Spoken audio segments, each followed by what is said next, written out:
Hi guys, I hope you're fine. And today we're gonna start the first lecture of the community medicine, right? और इसके अंदर हमने बस basically अभी हमने जो मेन चीज़ें हैं लाइक डेफिनेशंस वगैरह क्या होंगी, what would be the epidemiology, ठीक है, इसकी डेफिनेशंस क्या है, और फिर इसके बाद हम देखेंगे कि एनालिटिकल एंड डिस्क्रिप्टिव एपिडेमियोलॉजी, मतलब बहुत सारी डिफरेंट चीज़ें हमने यहाँ पे देखनी है, ठीक है। सो फर्स्ट ऑफ ऑल हमें पता होना चाहिए कि कम्युनिटी मेडिसिन होती क्या है, ठीक है। सो कम्युनिटी का मतलब आप लोग को पता होगा कि इट मीन्स के जो हमारे पास मेंबर्स हैं, ठीक है, मतलब इसको आप कह सकते हैं कि लाइक हमारे पास जो डिफरेंट स्पीशीज़, ठीक है, जो एक ही एरिया में रह रही होती हैं, ठीक है, तो हम उसको क्या कहते हैं, कम्युनिटी, ठीक है।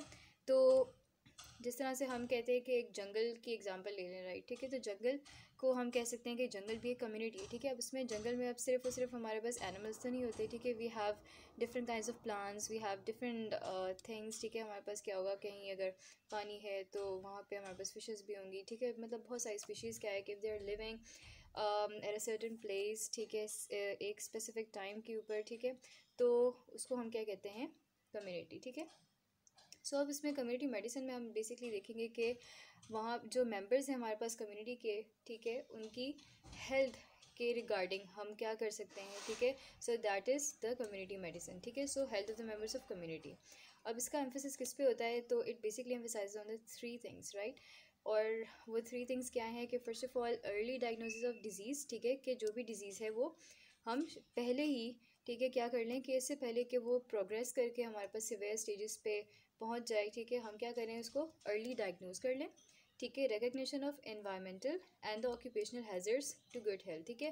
फिर अगर हमारे पास गुड हेल्थ है तो उसके लिए क्या क्या हैज़र्ड्स हो सकते हैं, ठीक है, क्या एनवायरनमेंट में ऐसी क्या चीज़ हो सकती है, या ऑक्यूपेशन में ऐसी क्या चीज़ हो सकती है that can be injurious to health, right. So हमें उसको क्या करेंगे, हम उनको रिकग्नाइज करेंगे और उनको एलिमिनेट करने की कोशिश करेंगे, right. The third point is that के prevention of disease in community, ठीक है, कि हम डिजीज़ होने ही ना दें कम्युनिटी में, ठीक है। तो क्या था, अर्ली डायग्नोसिस और हैज़र्ड्स को हम रिकग्नाइज़ करें, और फिर इसके बाद थर्ड वन इज़ दैट कि हम डिजीज़ को प्रिवेंट करें from occurring in the community. Then हमारे पास बेसिकली अगर देखा जाए तो कम्युनिटी मेडिसिन की देर आर मेनी ब्रांचेस, ठीक है। तो यहाँ पे हमारे पास क्या है कि 9 आर मैंशनड, ठीक है। हम देखते हैं इसके अंदर कि एपिडेमियोलॉजी एक एक अलग से ब्रांच है, ठीक है, कम्युनिटी मेडिसिन की। Then we have environmental sanitation, rural health, urban health, child health, school health, occupational health, mental health and vital statistics, ठीक है। सो अभी इन सब चीज़ों के बारे में हम देखेंगे वन बाय वन कि ये क्या होती हैं, ठीक है। और जिसमें ये वाइटल स्टैटिस्टिक्स है, अभी बल्कि मैं बताती हूँ आपको, ठीक है, अलग अलग से हम देखते हैं। सो फर्स्ट हमारे पास होती है एपिडेमियोलॉजी। एपिडेमियोलॉजी में अभी जो सबसे you can say basic definition is that कि हम क्या करें, फिर आगे हम देख पढ़ेंगे इसको डिटेल में भी ये क्या होता है, ठीक है। सो एपिडेमियोलॉजी में क्या होता है कि अगर हम जस्ट वन लाइन डेफिनेशन बताएं तो वी कैन से कि it is a study of causes, distribution and control of disease in population, ठीक है। कि पॉपुलेशन में हमने देखना होता है कि डिज़ीज़ को हम कि डिज़ीज़ के कॉजेज़ क्या हैं, ठीक है, डिस्ट्रीब्यूट कैसे हो रही है, कैसे ये हमारे पास स्प्रेड हो रही है डिज़ीज़, ठीक है, और इसके बाद हम इसको कैसे कंट्रोल कर सकते हैं, राइट। फिर इसके बाद we have the vital statistics, ठीक है। Vital means the something that is very much necessary to you, ठीक है। सो वाइटल स्टैटिस्टिक्स में क्या होगा कि quantitative data concerning the human life, ठीक है, or the condition affecting it, such as death rate, birth rate, morbidity, mortality rates, which are used as health indicators are called the vital statistics, ठीक है। Basically इसमें हम क्या देखते हैं, quantitative data देखेंगे, यानी कि जो भी न्यूमेरिकल फॉर्म में है, जो नंबर की फॉर्म में है, और बेसिकली वो किसके बारे में होगा, वो ह्यूमन की लाइफ या कंडीशंस जो कि उसको ह्यूमन को अफेक्ट कर रही होंगी, ठीक है। तो उसके बारे में वो क्वान्टिटेटिव डेटा होगा, जैसे कि हमारे पास डेथ रेट है, ठीक है, वो क्या बताता है ह्यूमन की लाइफ के बारे में कि कितना डेथ रेट है, ठीक है। फिर इसके बाद बर्थ रेट, मॉर्बिडिटी, मोर्टेलिटी, ये सब चीज़ें हमारे पास नंबर्स के अंदर हम बताते हैं, और ये ह्यूमन लाइफ से कंसर्न है, ठीक है।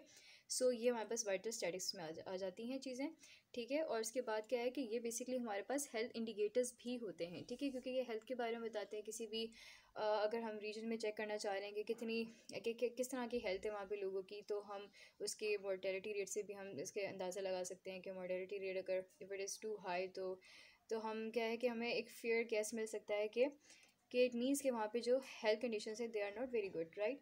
इसी तरह से बाकी चीज़ों से भी हम देख सकते हैं।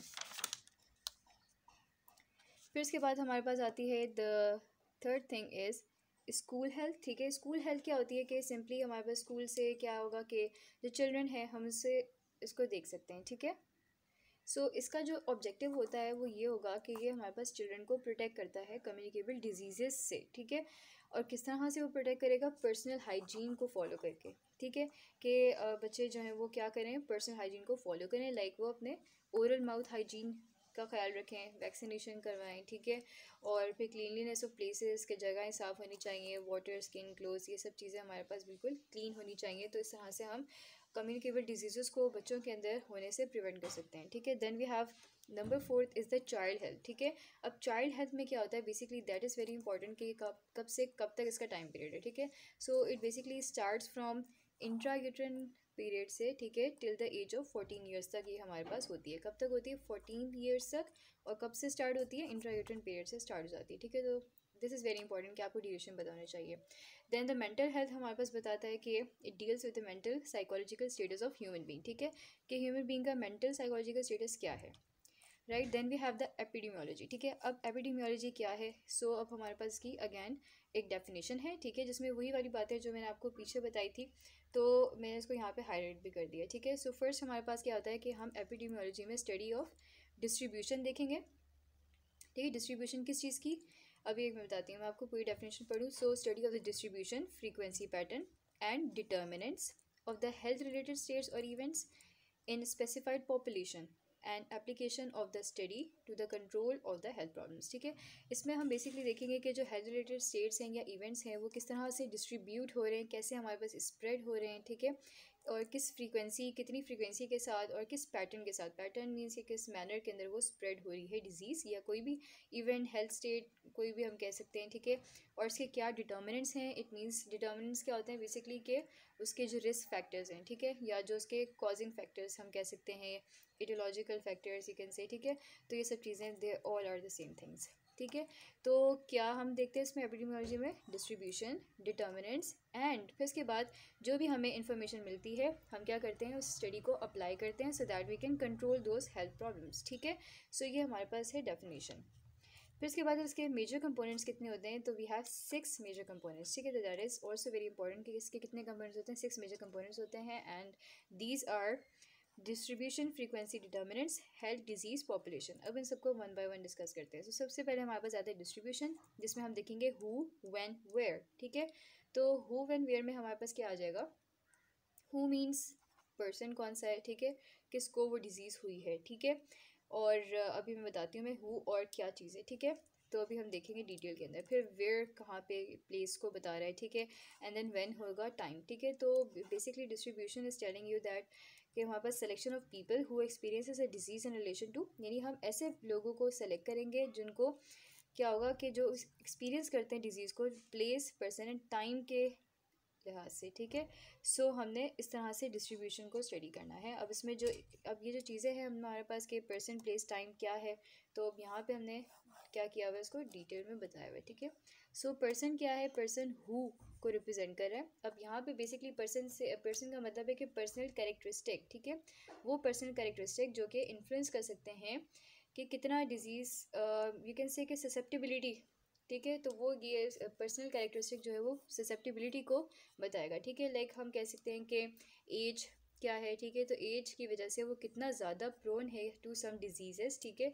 तो ये हमारे पास आ जाता है पर्सनल कैरेक्टरिस्टिक में। लाइक अगर कोई पर्सन जो है वो ओल्ड है, ठीक है, तो यानी बहुत ज़्यादा अगर एज है, 50+ है, तो he is more prone to, he और she is more prone to osteoporosis, right.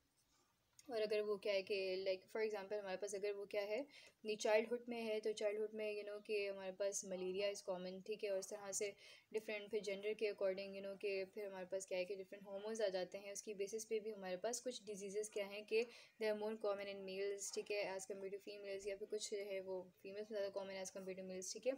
Occupation है, मैरिटल स्टेटस है, so these are all the personal characteristic, ठीक है, दैट वुड डिटर्मिन के पर्सन को कितना ज़्यादा किसी भी इंडिविजुअल को रिस्क है किसी भी डिजीज़ के होने का, ठीक है। देन वी हैव प्लेस के वेयर, ठीक है। तो हमारे पास क्या होगा कि यानी एपिडेमियोलॉजी में हम जो प्लेस देखेंगे, वेयर्स का क्या मतलब है कि प्लेस ऑफ रेजिडेंस क्या है, कोई भी शख्स कहाँ पे रह रहा है, ठीक है, या क्या काम करता है, तो वो सब चीज़ें पीपल की हेल्थ को किस तरह से इन्फ्लुएंस करेंगी, राइट। अगर if the person is living in the rural area, ठीक है, तो मे बी वहाँ पे पोल्यूशन कम है और सब चीज़ें organic, more it's a more organic life, तो उसकी वजह से क्या होगा कि person is not much prone to the disease, ठीक है, as compare to in the urban areas, ठीक है। अर्बन एरियाज़ में कि पोल्यूशन बहुत ज़्यादा होती है और भी हमारे पास डिफरेंट प्रॉब्लम्स होती हैं, ठीक है, जिसकी वजह से क्या है कि हमारे पास हेल्थ क्या है कि इतनी अच्छी नहीं होती इन द सिटी लाइफ, ठीक है। सो ये हमारे पास हो गया प्लेस का, ठीक है। देन हमारे पास टाइम आ जाता है, टाइम में यानी व्हेन, ठीक है, कब डिजीज़ हो रही है, ठीक है। सो उसमें क्या होगा कि describing the health problem on the basis of when the health problem is more severe, ठीक है। तो ये बेसिकली हेल्थ प्रॉब्लम को इस तरह से डिफाइन करता है कि इसमें डिजीज़ किस टाइम पीरियड में सबसे ज़्यादा सिवियर है, किस टाइम पीरियड में वो बहुत ज़्यादा हमारे पास न्यू केसेस इमर्ज हो रहे हैं डिजीज़ के। तो टाइम बेसिकली ये सब चीज़ों को इंडिकेट करता है, ठीक है। तो हम इसमें देख सकते हैं कि लाइक पर डे, पर वीक, पर ईयर, इन सब चीज़ों के से हम मतलब डिफाइन कर सकते हैं केसेस पर एपिसोड्स को, ठीक है। Then we have the frequency, ठीक है। सो अभी हम बेसिकली क्या पढ़ रहे हैं कि एपिडेमियोलॉजी में हमने देखा था डिस्ट्रीब्यूशन, डिटर्मिनेंट्स एंड कंट्रोल। तो इन्हीं चीज़ों को हम यहाँ पे डिफाइन कर रहे हैं, ठीक है। डिस्ट्रीब्यूशन हमने देख लिया, डिटर्मिनेंट्स हम देखेंगे अभी, ठीक है, और हमने फ्रीक्वेंसी को भी डिस्कस कर लिया है हियर, ठीक है। अब डिटर्मिनेंट्स क्या होते हैं? डिटर्मिनेंट्स बेसिकली हमारे पास होते हैं इटियोलॉजिकल कॉजेज़ है, वही जो मैंने आपको पीछे भी बताया था, राइट, कि इटियोलॉजिकल कॉजेज़ होते हैं, ये रिस्क फैक्टर क्या है हमारे पास डिजीज़ के, किस वजह से डिजीज़ हो रही है, that is basically the determinant of disease, ठीक है। तो हमने देखा था कि एक ट्रायंगल होता है, ठीक है। सो वो ट्रायंगल बेसिकली क्या बता रहा होता है हमें, यही चीज़ें, एजेंट, होस्ट एंड एनवायरनमेंट। सो वो उस ट्रायंगल को हम बोलते हैं इकोलॉजिकल ट्रायड, ठीक है, या हम कह सकते हैं एपिडेमियोलॉजिकल ट्रायड, ठीक है। तो ये both are the same names, ठीक है। तो हम इसके लिए यूज़ करते हैं और इसमें हमारे पास तीन चीज़ें क्या होती हैं, एजेंट, होस्ट एंड एनवायरनमेंट, ठीक है। सो अब हमारे पास जो एजेंट है बेसिकली जो कि डिजीज़ कॉज कर रहा है, ठीक है, उसको हम बोलते हैं प्राइमरी डिटर्मिनेंट।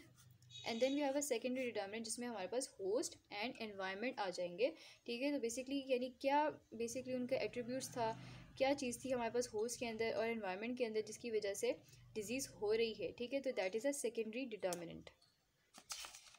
आई होप आपको यहाँ तक समझ आ गई होगी, ठीक है। सो अब हम अभी नेक्स्ट देखते जा रहे हैं आहिस्ता आहिस्ता, okay. So we have the next thing के हेल्थ। अब हेल्थ क्या होती है, हेल्थ को हम कैसे डिफाइन करते हैं, ठीक है। हेल्थ होती है हमारे पास कि कोई भी ऐसी स्टेट, ठीक है, जिसमें हम क्या हो, फिजिकली, मेंटली एंड सोशली हम वेल बीइंग स्टेट में हो, ठीक है। तो ये तीनों चीज़ें हमारे पास ज़रूरी है, ठीक है। इनमें से किसी चीज़ की भी एब्सेंस नहीं होनी चाहिए for a person to be completely healthy, ठीक है। तो फिजिकली, मेंटली एंड सोशली हो, ठीक है। इसमें जस्ट ये नहीं होता कि हमारे पास डिजीज़ नहीं है किसी पर्सन को तो वो हमारे पास हेल्दी है, no, but the person should be completely healthy इस चीज़ों इन सब के रिगार्डिंग भी, ठीक है, कि फिजिकल, मेंटली एंड सोशली भी होना चाहिए। तो that was a definition given by the WHO इन 1948। सो आपको इसकी डेफिनेशन भी याद होनी चाहिए कि ये WHO ने दी थी और क्या डेफिनेशन दी थी, ठीक है, and the date should also be remember, ठीक है, कि 1948 में दी थी। देन अब हमारे पास डिजीज़ को हम कैसे डिफाइन करते हैं। तो डिजीज़ होती है एनी डेविएशन या इंटरप्शन ऑफ नॉर्मल स्ट्रक्चर, ठीक है, कि जब भी हमारे पास नॉर्मल स्ट्रक्चर या फंक्शन बॉडी का किसी पार्ट का, ठीक है, बॉडी के किसी ऑर्गन का या ऑर्गन सिस्टम का, ठीक है, जब भी वो डेविएट हो जाता है, जब भी इंटरप्ट हो जाता है अपने नॉर्मल फंक्शन स्ट्रक्चर से, तो उसको हम कहते हैं कि डिजीज़ पर्सन के अंदर डेवलप हो चुकी है, ठीक है। और इसमें बेसिकली क्या होता है हमारे पास के करेक्टरिस्टिक साइन सिम्टम्स हमारे पास मौजूद होते हैं, ठीक है। हम कहते हैं डिजीज़ के पर्टिकुलर साइंस हैं कि अगर हम जिससे हम इंडिकेट कर लेते हैं कि पर्सन को ये डिज़ीज़ हो सकती है, ठीक है। तो उसके अंदर क्या होंगे, पर्टिकुलर कुछ करेक्टरिस्टिक साइन ऑफ हमारे पास सेट्स हो सकते हैं साइन सिम्टम्स के, ठीक है। और इसकी जो इटियोलॉजी, पैथोलॉजी, प्रोग्नोसिस है, ये हमारे पास हमें पता हो भी सकती है और नहीं भी पता हो सकती है कि डिज़ीज़ क्यों हो रही है, कैसे हो रही है, ठीक है, और इसके कितनी प्रोग्नोसिस होगी, कितने उसके हमारे पास चांसेस ऑफ रिकवरी है, तो उसके बारे में हमें पता हो भी सकता है और नहीं भी पता हो सकता है। तो that is defined as a disease, ठीक है। फिर उसके बाद हमारे पास है पॉपुलेशन क्या होती है, ठीक है। सो उसमें क्या है, फोकस ऑन द पीपल और द पॉपुलेशन, राइट। अब बेसिकली हमारे पास पॉपुलेशन तो आपको पता ही है कि लाइक हम कहते हैं कि लोगों की पॉपुलेशन है। सो उसमें क्या होगा कि group of people they are living together, ठीक है, किसी भी स्पेसिफिक एरिया में स्पेसिफिक टाइम के अंदर, तो दैट इज़ अ पॉपुलेशन, ठीक है। फिर इसके बाद हमारे पास आता है कि अब बेसिकली हमारे पास एपिडेमियोलॉजी में क्या होता है कि एपिडेमियोलॉजी किसके साथ कंसर्न होती है, यानी बेसिकली हमारे पास ये क्वेश्चन बन सकता है यहाँ पे कि एपिडेमियोलॉजी और क्लिनिकल मेडिसिन में क्या डिफरेंस है, ठीक है। सो एपिडेमियोलॉजी हमारे पास टोटल पॉपुलेशन की वेलबींग के साथ कंसर्न होती है, यानी सारी की सारी पॉपुलेशन, ठीक है। बट क्लिनिकल मेडिसिन किसके साथ फोकस्ड होती है हमारे पास, सिर्फ एक इंडिविजुअल की हेल्प के साथ, ठीक है। So that is a basic difference between these two. फिर इसके बाद हमारे पास आती है कि एपिडेमियोलॉजिकल सीक्वेंस या अप्रोच क्या होता है, ठीक है। सो एपिडेमियोलॉजिकल सीक्वेंस या अप्रोच में हमारे पास आती हैं 4 टाइप्स: एक descriptive epidemiology, analytical epidemiology, experimental epidemiology and evaluational epidemiology. Okay guys, तो अब जो हमारे पास रिमेनिंग चैप्टर रह गए तो हम इसको कवर करेंगे इन आवर नेक्स्ट वीडियो, ठीक है। सो आप वो लोग देख लीजिएगा, ठीक है। Thank you.